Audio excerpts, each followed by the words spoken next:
या बैठकीनंतरच बातम्या आल्या त्या म्हणजे अजित पवार नाराज असल्याच्या, आणि याचं कारण ठरलं म्हणजे भाजपासोबत जाताना ठरलेला कथित 9-90 हा फॉर्म्युला. राज्याच्या विकासासाठी आपण हा निर्णय घेतला असल्याचे त्यांनी भलेही सांगितले असले तरी सामान्य जनतेला सगळं काही माहीत आहे. 9-90चा फॉर्म्युला फिसकटल्यामुळे अजित पवार भाजपावर नाराज.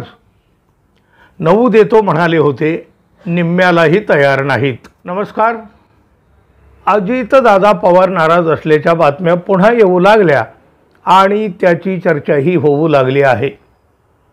महाराष्ट्राचा विकास व्हावा, पक्ष वाढावा आणि मोदींच्या नेतृत्वात भारताचा होणारा विकास ही कारणं देत अजित पवारांनी महाराष्ट्राच्या राजकारणात तेल लावलेला पहिलवान म्हणून ज्याची ओळख अशा शरद पवारांची साथ सोडत भाजपासोबत घरोबा केला.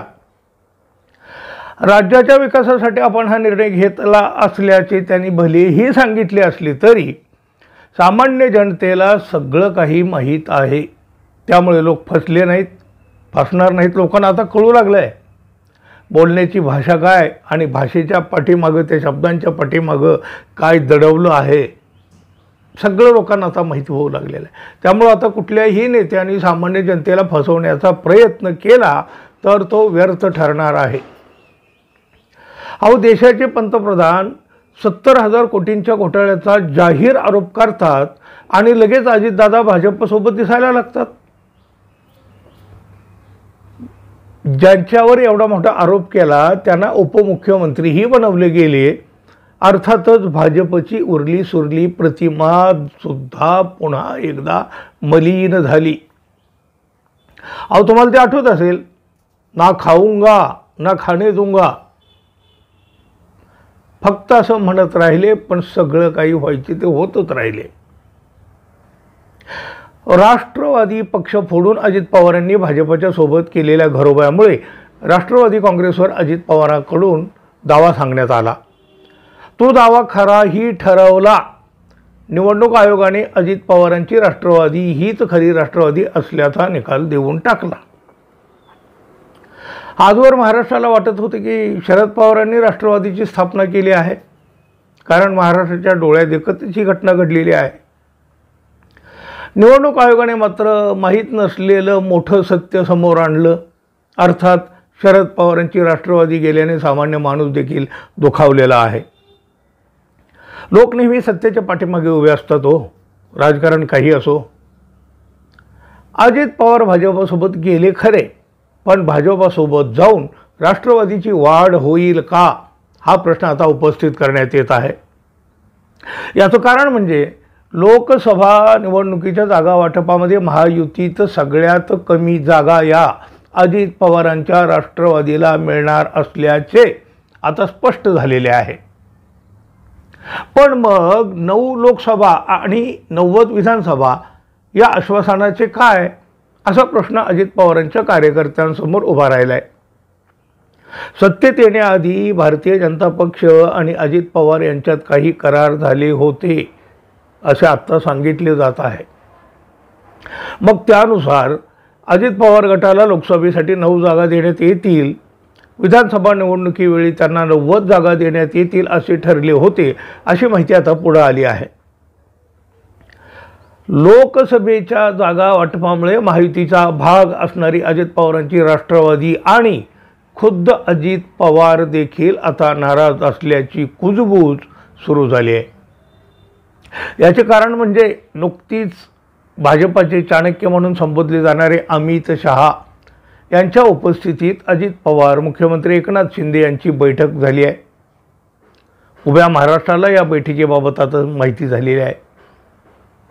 या बैठकीत भाजपचे जास्तीत जास्त खासदार दिल्लीत पाठवायचे असल्याबाबत चर्चा झाल्याचं बोललं गेलं आहे. याचा अर्थ एकनाथ शिंदे आणि अजित पवारांना कमी जागा मिळणार हे चित्र स्पष्ट झालं. पण सद्यस्थितीला अजित पवारांकडे लोकसभेचे सुनील तटकरे हे एकमेव खासदार आहेत. तुलनेने एकनाथ शिंदे यांचे पारडे तर तसे भक्कम आहे. लोकसभेत शिंदे गटाच्या शिवसेनेचे 13 खासदार आहेत, त्यामुळे शिंदेना अजित पवारांपेक्षा जास्त जागा मिळतील हे नक्की। पण अजित पवार गटाचे आक्रमक नेते छगन भुजबळ यांनी आम्हालाही शिंदे इतक्याच जागा मिळाल्या पाहिजेत अशी मागणी केली आहे, पण ते आता शक्य वाटत नाही। या सर्व चर्चामध्ये दिल्लीमध्ये एक बैठक पारी पडलेली आहे। अमित शहा सोबतच्या बैठकीत अजित पवारांनी प्रफुल्ल पटेल यांच्या घरी एक वेगळी बैठक घेतली। यामध्ये प्रफुल्ल पटेल यांच्यासोबत जागा वाटपाबाबत देखील चर्चा झाली। ही बैठक तब्बल 1 तास पार पडली। या बैठकीनंतरच बातम्या आल्या त्या म्हणजे अजित पवार नाराज असल्याच्या, आणि याचं कारण ठरलं म्हणजे भाजपासोबत जाताना ठरलेला कथित 9-90 हा फॉर्म्युला। भाजपसोबत जाण्याआधी अजित पवारांनी लोकसभेच्या 9 आणि विधानसभेच्या 90 जागांची मागणी केल्याचे सांगण्यात येत आहे। अर्थात खरं खोटं त्या दोघांनाच माहीत। त्यानुसार अजित पवार महायुतीत सामील झाले होते असंही सांगितलं गेलंय, पण आता हा फॉर्म्युलाच पाळला जात नसल्याने अजित पवार नाराज झाले आहेत। अर्थात ते अजूनही रिचेबल आहेत, म्हणजे नेहमी अशा वेळेला ते नॉट रिचेबल असतात, पण अजून तरी ते रिचेबल आहेत। पण लोकसभा जागा वाटपाच्या वेळी एकनाथ शिंदे यांची शिवसेना आणि अजित पवारांची राष्ट्रवादी दबाव टाकून जास्तीत जास्त जागा आपल्या पदरात पाडण्यासाठी प्रयत्न करीत आहे। अर्थात त्या प्रयत्नाला यश येताना दिसत नाही, पण महायुतीतील जागा वाटपाचा गुंता येत्या आठवड्यात सुटेल अशी एक शक्यता व्यक्त करण्यात येत आहे। पण यामध्ये अजित पवारांच्या राष्ट्रवादीला किती जागा मिळणार, त्यावरती त्यांचे समाधान होईल का, हे प्रश्न नक्कीच कळीचे मुद्दे ठरणार आहेत। एकूण परिस्थिती पाहता अजित पवार यांना दिलेल्या शब्दाप्रमाणे, म्हणजे कथित शब्दाप्रमाणे 9 जागा तर मिळणार नाहीतच हे आता नक्कीच दिसत आहे। मग नेहमी रुसणारे, फुगणारे आणि नाराज होऊन नॉट रिचेबल होणारे अजित दादा आता भाजपा पुढे काय करणार?